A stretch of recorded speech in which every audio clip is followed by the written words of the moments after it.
absolute pleasure. It is my absolute pleasure to introduce a very dear friend of mine. And I'll tell you before we start two things. Number one, yeah, she's gorgeous. Yeah, she has lots of awards for being gorgeous, but don't be fooled. She's smart as a whip.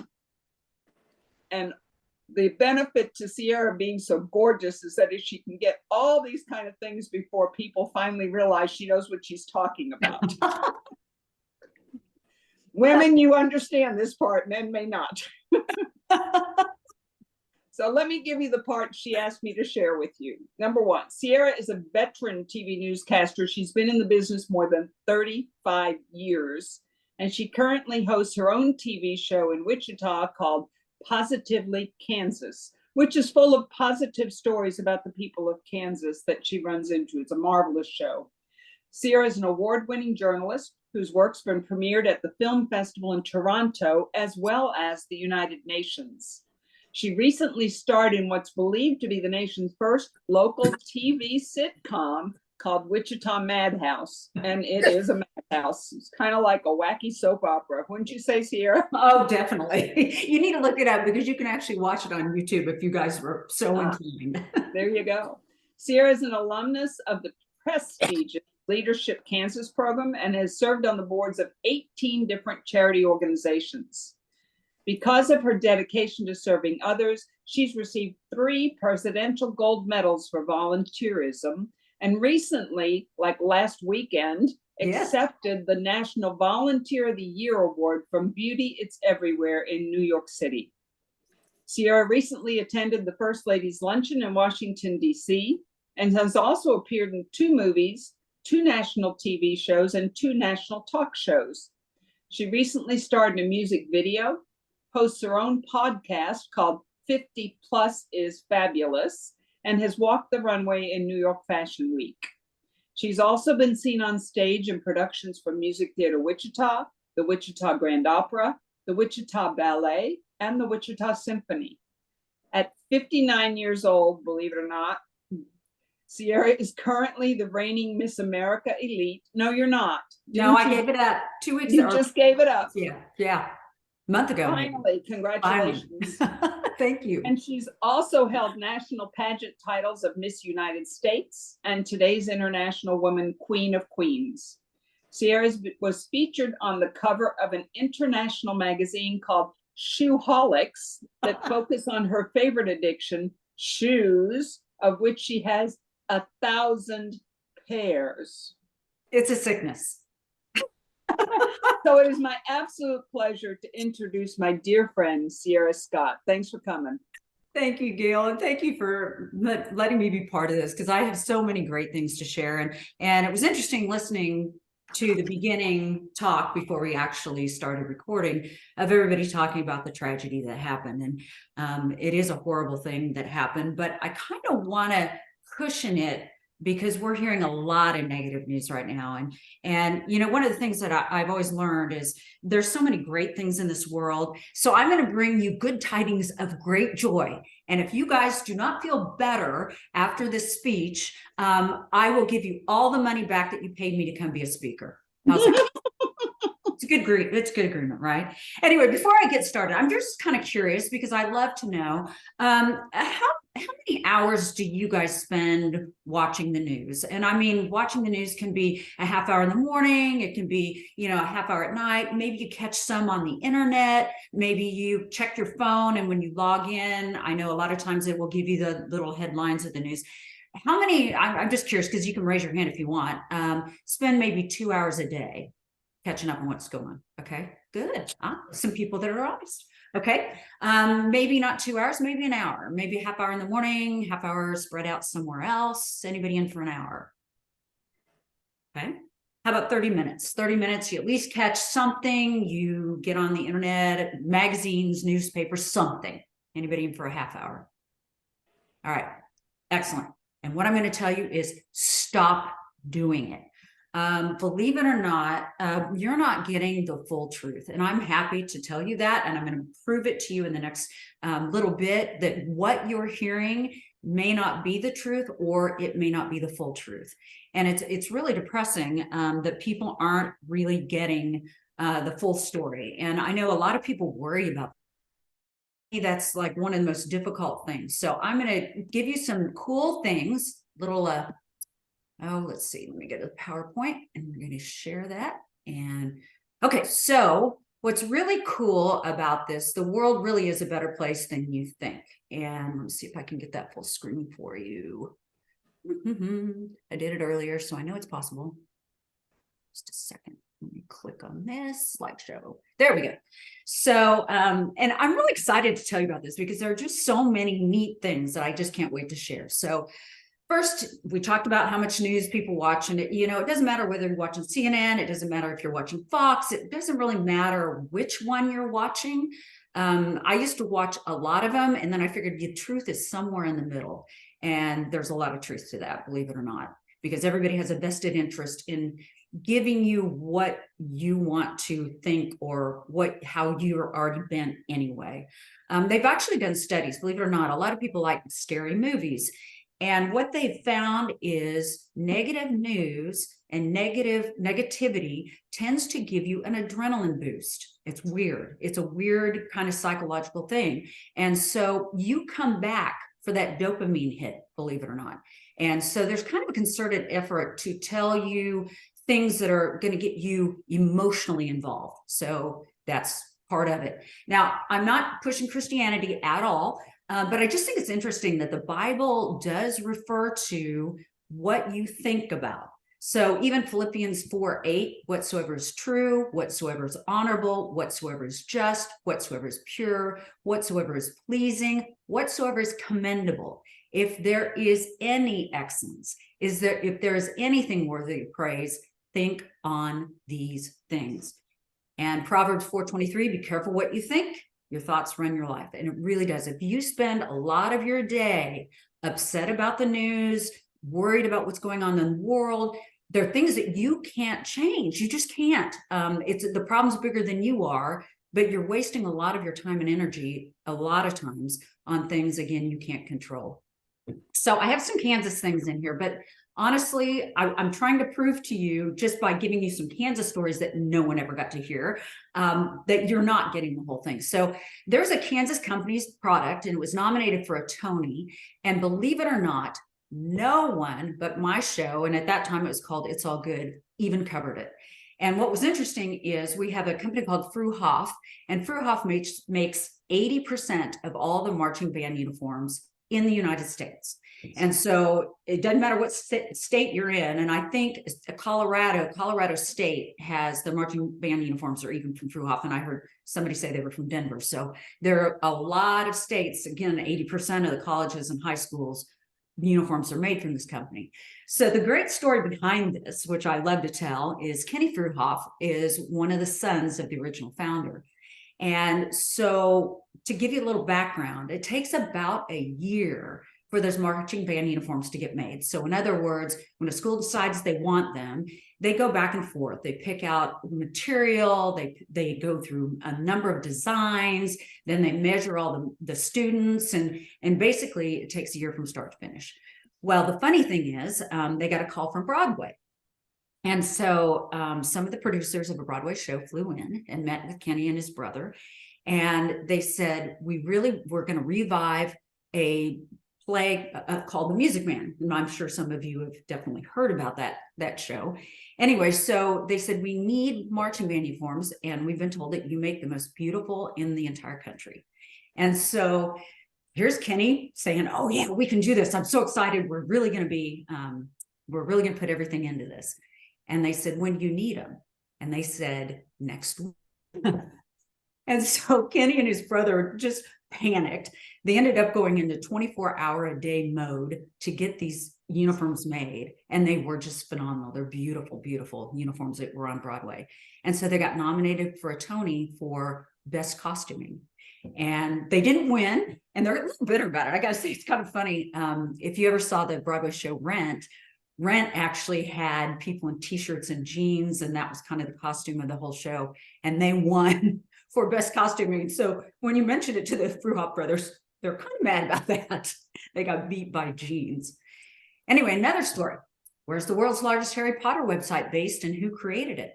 This Harry Potter website started, I'd say right after the first Harry Potter movie came out. And that was back in probably the 90s, the late 90s, 2000, maybe 2001.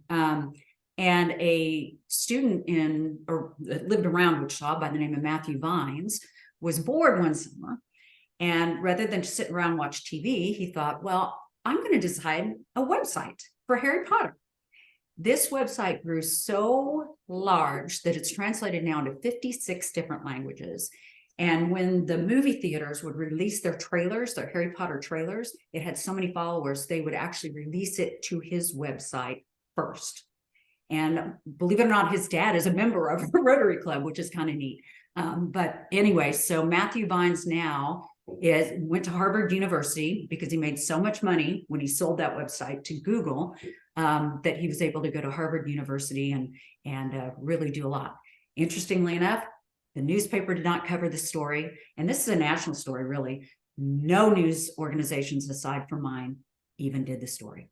And the bad thing that I look at, especially children now, when a child shoots up a school, he's on the cover of Time, the cover of Newsweek. He leads the news on CNN, MSNBC, all the major networks will talk about him. And so when a student does something amazing, what are we encouraging if we don't cover students who are doing great things, but we are covering students who are not? And so that really scares me. So that's one of the stories that I want to prove to you. There are kids like him out there everywhere that just aren't getting that kind of attention. There's a National Young Entrepreneur of the Year Award, and this is really cool. It's called YE, it's Young Entrepreneurs. It was started by the Koch family. Elizabeth Koch, the wife of Charles Koch, wanted to start something for entrepreneurs. Kansas and Wichita specifically is really known for being a very entrepreneurial city. Pizza Hut started there. White Castle Hamburgers started there. I can go through a whole list of Lone Star Steakhouse, Jamie Coulter, who started that, is there. The person who started Rent-A-Center is in Wichita. So these are huge corporations. So they wanted to kind of get these kids more involved in being entrepreneurs. So in this program, what they do is they have them meet with business leaders in the community, and they come up with a product. Then they have to come up with a business plan. How much is it going to cost to make it? And all that. I wish they would have had that program when I was in school. And they really go through a rigorous kind of challenge. Many of them do make the product, even though they're in high school. A lot of them go off and start their own businesses after this. A lot of them want to start lawn companies rather, and other organizations. And so the winner was a girl by the name of Abby Lewis, and she was from Derby, Kansas. And what's really neat about Abby is she would notice that in her classes, young girls were constantly writing on their fingernails with markers. And so her product, she thought, well, what if I could get fingernail polish in something that we could put the polish on that way? And so her dad, in his infinite wisdom, and good for him, patented the idea.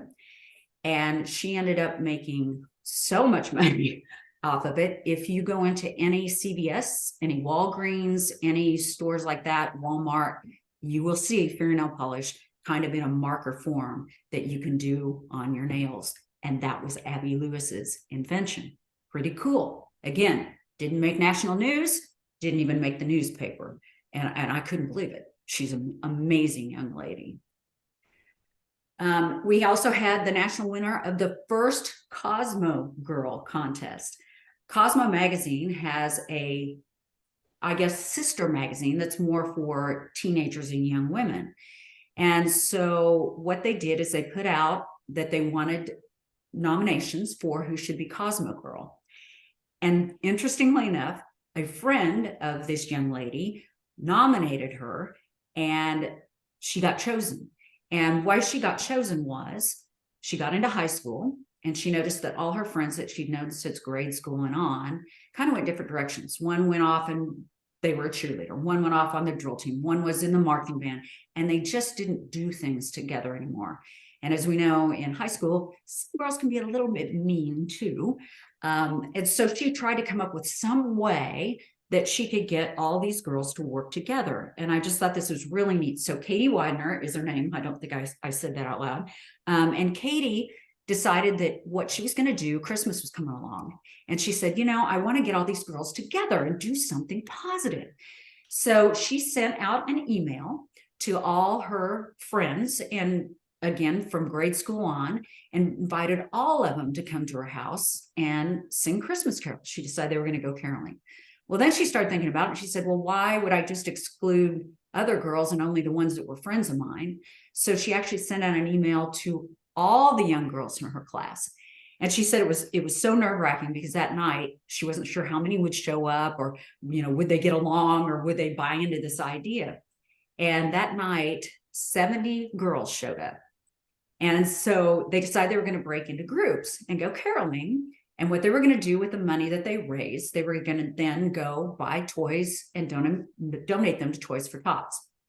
So they broke up into groups, I want to say 8 or 10 each, and went out and caroled. So they all come back and they're so excited. And they throw all the money they made on the bed and they start counting it. And there was over $400 there.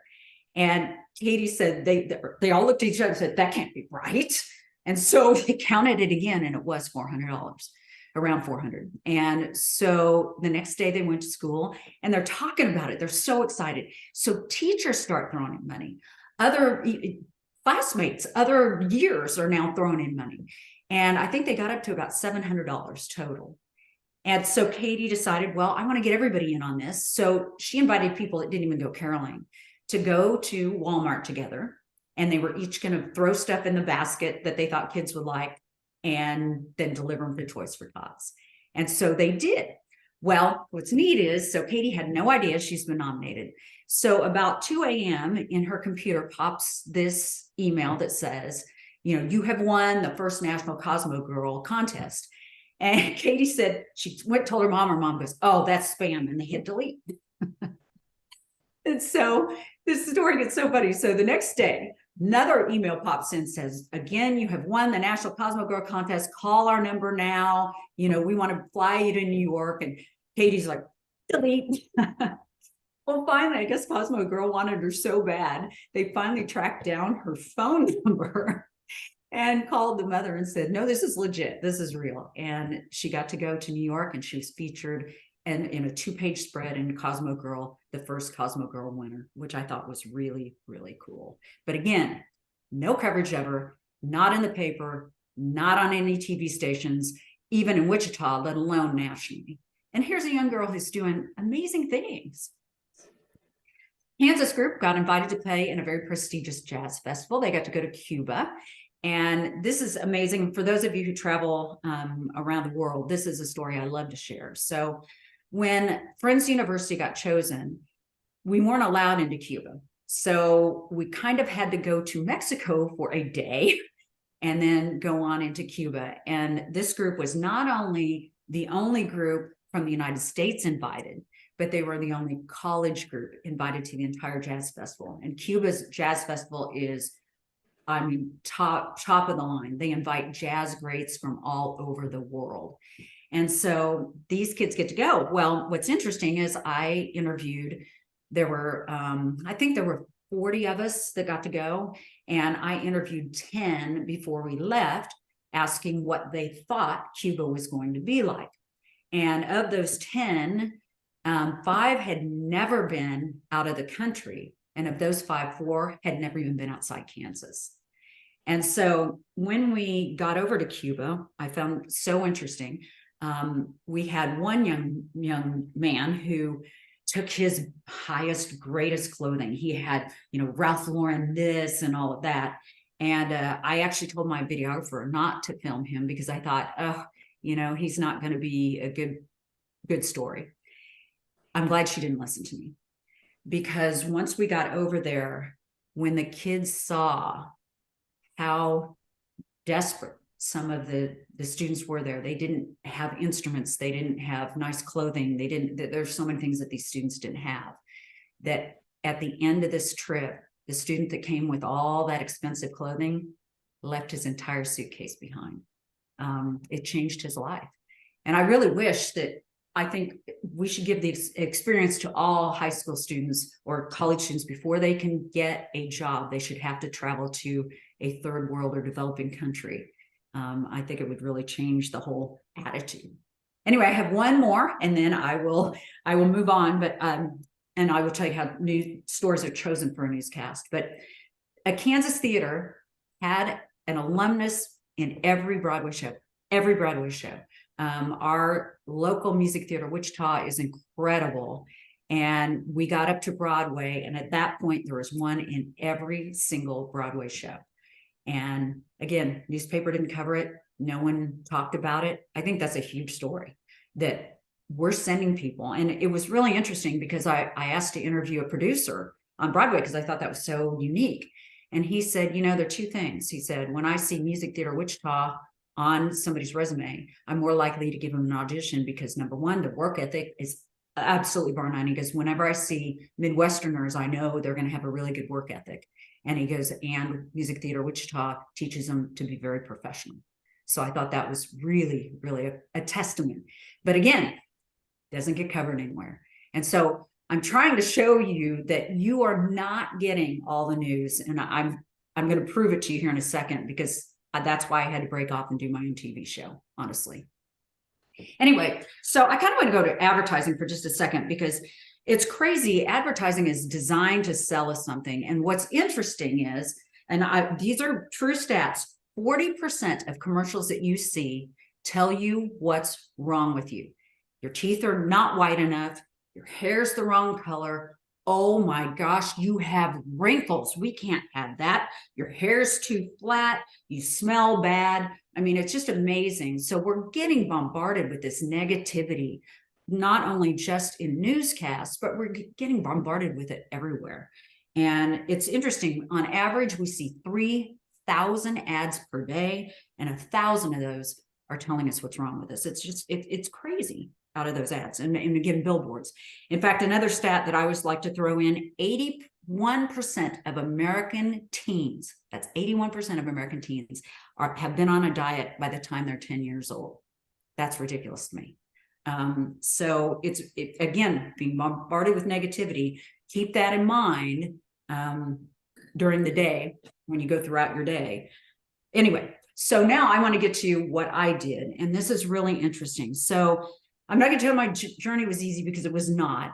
What happened was I had worked at all these TV stations. And what's interesting is they have meetings twice a day. So you come in, and every reporter and anchor is responsible for coming in with at least 2 story ideas. And I was the one that was always coming in with these positive ideas. I'm like, oh, this girl won this award. And then I never got to do them, ever. In the news meetings, I was told no one cares about positive news. Nobody wants to see that. I mean, I was given 1,000 excuses. And so in the news meetings, I never got to do my story. In fact, one of the things I like to tell people, they always tended to like to send me to the women's prison to do stories. And I think I've spent more time in jail than most prisoners have.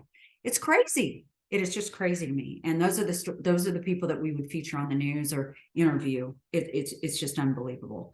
But anyway, so when I started my TV show, it was really interesting to see what kind of response I got. So everybody told me nobody's going to watch it. Nobody's going to want to see this.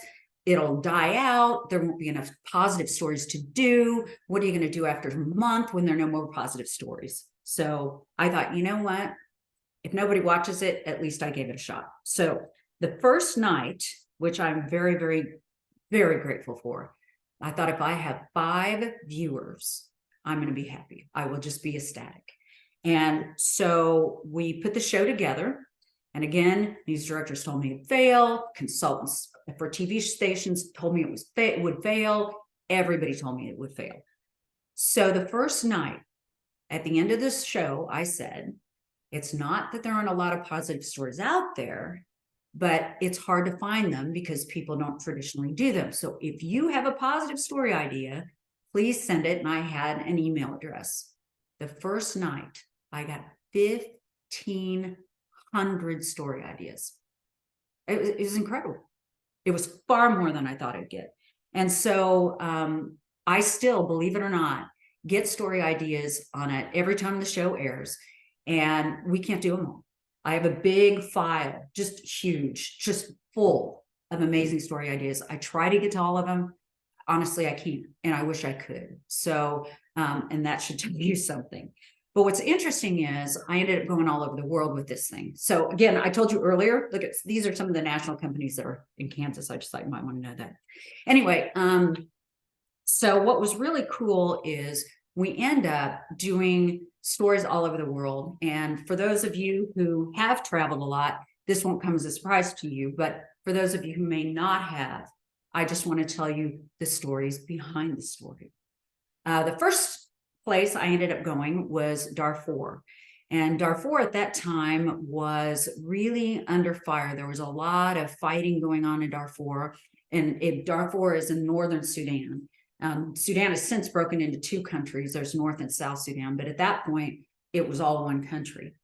And so CNN had talked about all the problems that it was a genocide, that it was a religious war, that it was a racial war, and a lot of money was being donated for those causes. So when I got over there, interestingly enough, and it's a long story how I got there, but I was the first American citizen, not a reporter, but a first American citizen to be allowed in, just a regular citizen. And I think it was 20 or 25 years, because we had sanctions against Darfur. And the reason I ended up there to begin with is I had done a story on a gentleman that was from Sudan. And he said, and I know I told you other times that you're not getting the full story, and I even know that. But I said to him, wow, so sad about Darfur. And he looked at me and said, if I could get you there, would you go? And I said, sure. You know how people say, let's do lunch. And you say, okay, but you don't think it's ever going to happen? Well, 6 months later, he called me and said, I got the president, the president basically of Sudan to allow you entrance into the country. And once you're in the country, every few miles, you have to go through checkpoints. So you have to have the right papers. You can't just go wherever you want to go. But I was able to do that. Anyway, so when I get to the hotel, there's a reporter from CNN there, actually. And she says to me, where are you going? And I said, I'm going to go to Darfur. And she said, I will give you my notes. And I thought, what? She said, CNN won't let me do this true story about what's going on in Darfur. And if I give you my notes and tell you who to interview and where to go, would you do it? Well, of course I will. And I can't believe, I'm grateful to this day. I can't name because she'd probably be in a lot of trouble for that. But she said, I really want the truth to come out. And so I ended up in Darfur. It was not a religious war. It was not a racial war. What it was is they were fighting over land. Basically, whether you believe in climate change or not, or whether we're causing it or not, what was happening was the Sahara was encroaching on Sudan. And so there were nomadic farmers, and then there were farmers that actually had farms, legitimate farms, where they would plant their crops. Well, in the past, what would happen is nomadic farmers would go way north in the winter and then come back, go way north in the summer and then come back when it got too cold. So what would happen is they would eat the stalks of things that were left, their animals would. And so it was really kind of interesting that what was happening was then the farmers were coming south too quickly. And when that happened, they were eating the farmers' crops before they were actually harvested. And so the war was over. The farmers were saying, get off my land. This is my land. And the nomadic farmers were saying, wait a minute, this is God's land. It belongs to all of us. And that's what they were fighting about. It had nothing to do with race, religion, or anything else. Now, were they different races? Yes. Were they different religions? Yes. But that's not why they were fighting. So it's interesting that a lot of times you're not getting the full story, whether that there was a concerted effort for that, I don't know. But one of the things the CNN reporter told me was Save Darfur at that time was taking $1 million a year in donations, or several million, I think it was. And so there was a reason that they wanted to keep that quiet. And since we had sanctions, most people weren't seeing that.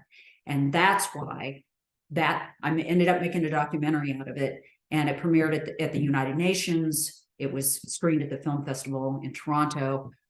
It was a big deal because I was telling a different story. Interestingly enough, when it premiered in Toronto, they are able to ask the documentary makers questions. And the first lady that walks up to the mic, somebody whispers to me, "Wow, she did her thesis on Darfur." And I thought, oh, wow, she's going to rip me apart. And she came up to the mic and she said, "Thank God someone finally told the truth." So again, don't know if it was purposeful or purposely done to mislead. I don't know. Maybe the reporters were only getting one side of the story. I don't know. But I do know that that story was not what you were hearing. Ended up in Haiti. This was really interesting. This trip was a life-changing one as well. I went with students from K-State, KU, Friends University, and a couple other universities. They gave up their spring break. Rather than go to Daytona and party, they decided to go to Haiti and help build a school. So we're in Haiti. And this is really interesting because, again, it's a group of students not familiar with third world countries. And so after a few days, they turned to me and they said, I don't get it. These people are so happy. How are they happy? And so I thought, well, it's my job to ask those questions. So I asked a couple of Haitians to come and stand and let me interview them in front of the students. I convinced them to do that.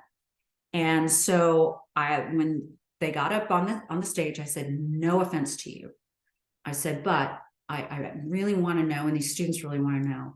It appears the students have said over and over that we have everything in the United States, and yet you're happier than we are. How can that be?" And the Haitian smiled and he looked at me and he said, "I have a roof over my head. I ate today, and I have family who's healthy and loves me. What more is there?" And I thought, if we thought that way as Americans, wow, we would be blissfully happy every single day. And so although they show Haitians starving, and some are, and how horrific it is, there is a side of Haiti where they celebrate every day and they're happy that they have food and clothing and shelter. And again, change those students' lives. They were absolutely different people when we left Haiti than they were when we went.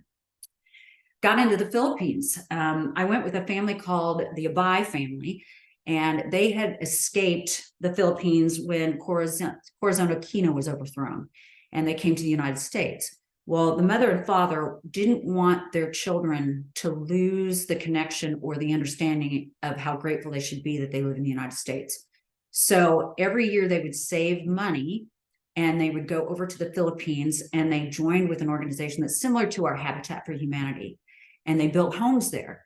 So when we went along on the trip, there were 8 members of the Abay family, kids, grandkids, really large group. And what's interesting is they don't want to send money overseas because they know it never goes where it's supposed to go. So they were carrying $30,000 in cash with them. They divided it up in the group, and oh man, that scared me, I gotta say. And I don't scare easily, but I thought, wow, if people only knew. But we got over there, and $30,000 buys a lot over there. And they were building I think it was their 12th or 13th house in that village over the years they had done this. And they had a naming rights to name the village. And they used the Tagalog name rather than call it Abay Village, which I thought they would. They actually used the Tagalog word for Friendship Village. And that was an amazing experience because we got over there and we're building on these homes, and we got hungry. So one of the people decides to get in the car and go get what our equivalent of Kentucky Fried Chicken, it's Jollibee, over there, and drove into town, not realizing that the people in that village had never had chicken made not from their own family. They didn't have money. They didn't have cars. They couldn't just drive into town and get this. So they brought all the food back. Well, all of us are, working. We're working on building the house, on shooting video and doing interviews. And although it's kind of interesting, although they didn't speak the same language because they spoke Tagalog and we spoke English, it was interesting to see how people could work together for a common cause in building these homes. Anyway, we get back with the chicken, and what's crazy is we're still working and they're all lined up. And finally, one of them comes over and taps me on the shoulder and says, "You need to come eat." And I look over and they're just nicely waiting in line. And I thought, well, that's crazy. And they said, out of respect for you, they will not eat until you do. And what was crazy is we knew that, we were going to eat later that day. We were going to go back to the hotel. It wasn't even on our minds, but we had to go through the line first. And at the end of the line was a little boy. He was so cute. And so when he got up to the line, he said, "Will you save this for me?" And it was a piece of chicken. And I said, "Well, yeah, I'll save that for you." And he ran away. He comes back with his sister. And he says, "I wanted to share this with her." And I thought, wow, it just was crazy to me that he could have eaten that chicken by himself and not shared it at all. Yet here they are sharing, even though they're starving. And that made a difference to all of us that were there. I remember most of us had tears in our eyes when we saw that. And then my final story from Cuba. This is really a powerful story. Got into Cuba and we're in the middle of nowhere. And a little girl and I start talking. She's trying to teach me Cuban words for things, and I'm trying to teach her English words. Like she'd point at my shoe and I'd say shoe, and then she would say whatever word they use for shoe. And we played for a while. And when I got up to leave, she really had nothing. And she had this little necklace that was probably I don't know, wouldn't even be sold in Walmart. It's the only thing she had, the only possession. And she took it off her neck and offered it to me. And my translator said, "She's offering you her heart." And that touched me so much. I mean, I still choke up at the thought of that. You go in an American neighborhood and these kids have 1,000 toys. You think they give me one of them? No way. And she gave me the only things that she had that was worth anything. And, I often wonder where she is and how she's doing. And, that's just really cool. So, again, these are stories you don't hear on the news. And I think the problem is governments have issues with each other, and we fight over things that are so inconsequential. But I think the average human being, if you've traveled a lot, you know this. If you haven't, you don't. I think we're all the same. All we want is something better for our children. We want clothing. We want to be housed and safe. I think we have so many things that are more alike than different. And I can't say enough about, I wish there were more shows that were showing you this and the people and what they really think and believe and how they help. And I know Gayle touched on this. I was running Ms. America. The first title I won was Ms. United States. And that was part of the reason. It wasn't to get a crown on my head. It was actually because it opens doors. And I always tell people, you put a big shiny thing on your head and people talk to you, or they allow you to come in places. If I called a hospital, children's hospital, and said, "Hey, I'm C.R. Scott and I want to visit your in the children's hospital," they go, "Oh, thanks, have a good day," and hang up. But if I say I'm the reigning Ms. United States or Ms. America, all of a sudden they go, "Come on in." And that was probably the highlight of my entire reign, was visiting children in children's hospitals. Even though they are deathly ill and sometimes haven't even left their rooms, they find happiness, they laugh, they play with you. And that was one of the stories that really touched me too. I went in one of the children's hospitals, and there's a little girl that she hadn't been out of her hospital room for weeks. In fact, she hadn't been out of her hospital bed. She kept having seizures, and they couldn't figure out why. And so she was tied up to all these equipment. And so when I entered her room, she had little toys on her bed, and we played, and she told me what the names of all her toys were. And we had this great experience. Anyway, when I went to leave the room, she goes, "Mom, a real princess came to see me." And that, it choked me up, you know. She didn't know my name. She didn't need to know my name, but she thought a princess came to see her. And so, you know, again, another story you don't see on the news. And I just think the world's a better place than we're being led to believe. And if you watch the news, you definitely think that you're getting a very lopsided view of what the world is like. You start to think that everybody's a rapist, a robber, a murderer, a horrible person. They're not. You know, that's the 1%.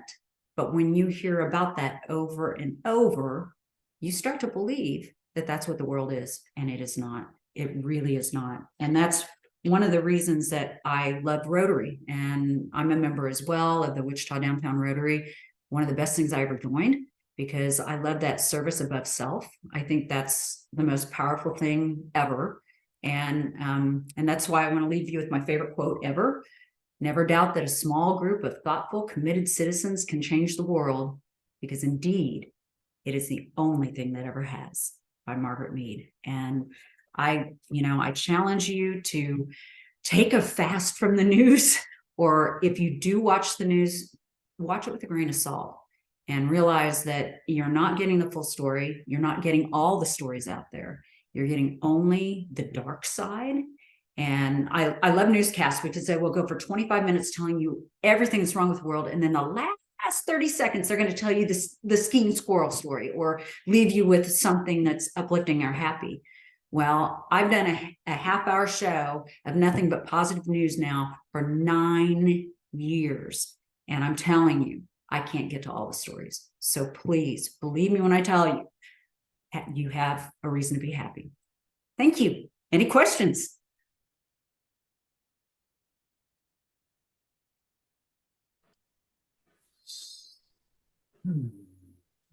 Why do you think media is allowed to What continue? is it?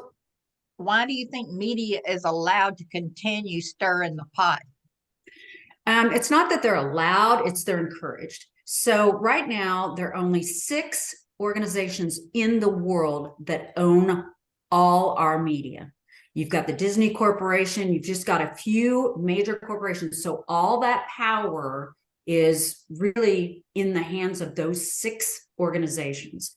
And again, when the top feels like that's going to keep you coming back, and it does, I'm sorry it does, because fear does give you an adrenaline rush, and it does give you a dopamine rush. And so I think if people stop watching, that's the only thing that's going to do it. If ratings stopped, if it showed people are not watching anymore, and they are not, I will tell you that. CNN has had some of their lowest ratings ever in the past few months. And so it's showing that people are tired of it. They're tired of living in fear. So maybe that will change it. But right now, the people at the top, that's what they want. Wow. It's kind of like the media between Russia and Ukraine, what the stories they're getting. I mean, we see it from here, but we're not seeing it in our own country. And it's depressing. It is depressing. Disgusting. Well, and traditionally Americans, I don't know why this is. When you see there, and you know this, there's CNN and there's CNNI. And CNNI is CNN International. They're 2 separate things.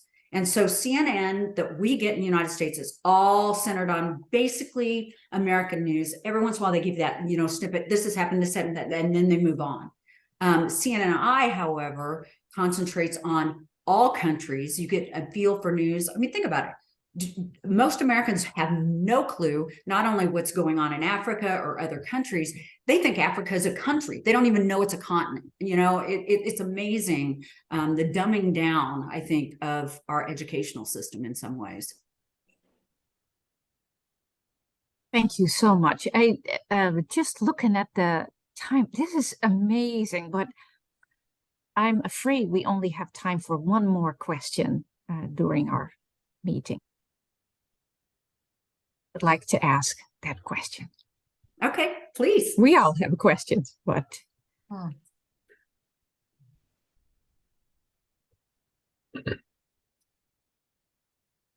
You guys are too easy on me. I expected a lot. I got up easy. Sierra, thank you for speaking. I think that your story is incredible. Thank I have a online podcast and show that I do on a local media outlet, which is the biggest in northwestern Wisconsin, but it's still probably not anywhere close to where you've been. And I focus on positive stories as well. So tomorrow morning at 8, I have a story that I'll be doing on tiny house communities, and we'll be interviewing someone who is building one in my town, and hoping that it will just inspire people to look at things differently. But to hear what you've been able to accomplish and the interviews that you've done is really inspiring. So I hope that I will be able to do something similar in my community where I am. Well, So- I would love to hear, because I think more people need to be out here telling these great stories. Please have Gayle forward that information. I would love to listen to the podcast tomorrow. I think that'd be fantastic. Sure, I can certainly do that. Perfect. Yes. oh, wonderful. And while we're all having all these other questions at the tip of our tongue, but time flies, and this was just amazing and very inspiring. Good. Someone told me the other day that she felt a spark, and I thought, yes, you definitely sparked my, in my case, my evening. And I had to also adjust my wrap-up quote, because usually I adjourn our meetings with a leadership quote or so, but oh my, your story is so Thank you. expected, and it's so wonderful. But well, there are, of course, sad things happening, but at the same time, knowing what's happening, I just love the whole concept. So the quote that I found, I have no idea if you can identify with it or anything, or if it does anything or means anything, but it is by a girl who grew up in and lived in the same country as my home country. And it goes like this: how wonderful it is that nobody need wait a single moment before starting to improve the world. And that's by Anne Frank.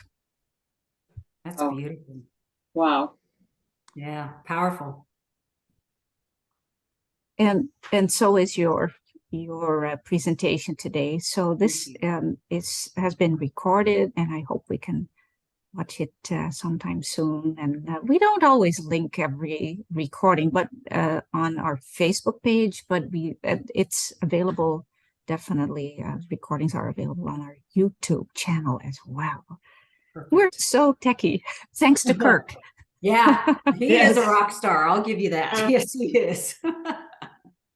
Thank you for allowing me to be part of this. I really enjoyed it. You're very Thank you for welcome. sharing.